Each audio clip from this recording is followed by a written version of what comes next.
teman-teman semua. Selamat datang kembali di channel kita. Hari ini kita akan membahas sesuatu yang sangat menarik. Bagaimana planet-planet di tata surya kita terbentuk. Siap untuk petualangan luar angkasa yang menakjubkan? Bayangkan, sekitar 4,6 miliar tahun yang lalu, ketika tata surya kita masih berupa awan gas dan debu raksasa yang berputar. Para ilmuwan menyebutnya nebula matahari. Awan ini sebagian besar terdiri dari hidrogen dan helium, plus sedikit material lain seperti karbon dan besi. Nah, di tengah awan ini, gravitasi mulai bekerja. Bayangkan, seperti ketika kamu membuat bola salju, semakin banyak salju yang kamu gulung, semakin besar bolanya. Begitu juga dengan nebula ini. Partikel-partikel mulai berkumpul di tengah, membentuk apa yang nantinya akan menjadi matahari kita. Proses ini menciptakan tekanan dan panas yang luar biasa di pusat nebula.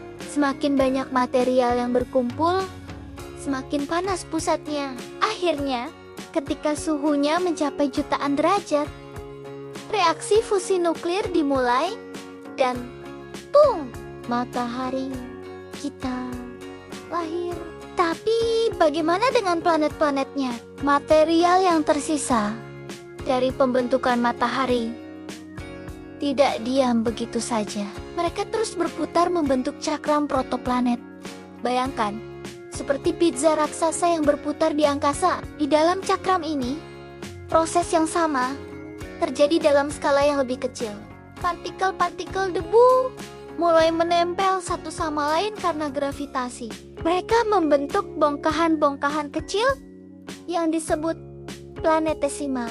Planetesimal ini terus bertumbukan dan bergabung, membentuk benda yang lebih besar. Proses ini berlangsung selama jutaan tahun, menciptakan planet-planet yang kita kenal sekarang. Menariknya, lokasi pembentukan planet sangat mempengaruhi karakteristiknya.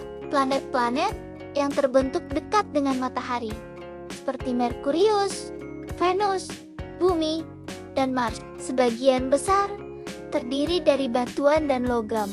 Mengapa? Karena panas matahari menguapkan sebagian besar es dan gas di wilayah ini. Sementara itu, planet-planet yang terbentuk jauh dari matahari seperti Jupiter, Saturnus, Uranus, dan Neptunus bisa mempertahankan gas dan es mereka.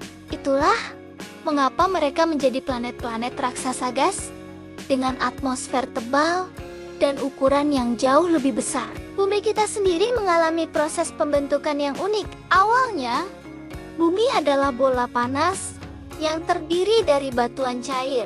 Seiring waktu, bagian luarnya mendingin dan mengeras membentuk kerak. Atmosfer terbentuk dari gas-gas yang dilepaskan oleh aktivitas vulkanik. Air yang ada di bumi kemungkinan berasal dari komet-komet yang menabrak planet kita pada masa awal pembentukannya. Proses pembentukan planet tidak berhenti begitu saja. Bahkan sekarang, planet-planet masih terus berevolusi.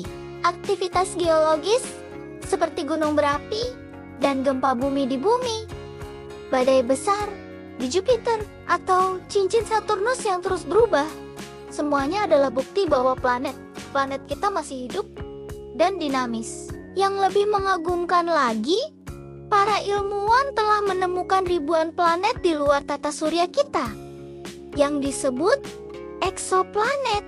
Penemuan ini menunjukkan bahwa proses pembentukan planet yang kita bahas tadi juga terjadi di seluruh galaksi, bahkan mungkin di seluruh alam semesta. Pemahaman kita tentang pembentukan planet terus berkembang seiring dengan kemajuan teknologi. Teleskop-teleskop canggih seperti James Webb Space Telescope memungkinkan kita mengamati proses pembentukan planet yang sedang berlangsung di sistem bintang yang jauh. Mempelajari bagaimana planet terbentuk tidak hanya memuaskan rasa ingin tahu kita, pengetahuan ini juga membantu kita memahami posisi kita di alam semesta dan betapa spesialnya planet bumi. Dari triliunan planet yang mungkin ada di alam semesta, sejauh ini Hanya bumi yang kita ketahui memiliki kehidupan. Teman-teman, itulah penjelasan singkat tentang bagaimana planet-planet terbentuk. Bukankah alam semesta ini sungguh menakjubkan? Masih banyak misteri yang belum terpecahkan. Dan siapa tahu, mungkin di antara kalian ada yang akan menjadi ilmuwan yang memecahkan misteri-misteri tersebut di masa depan. Terima kasih sudah menonton video ini sampai akhir. Jangan lupa like, subscribe, dan bagikan video ini ke teman-teman kalian yang juga tertarik dengan ilmu pengetahuan. Sampai jumpa di video berikutnya dengan topik-topik menarik lainnya. Bye!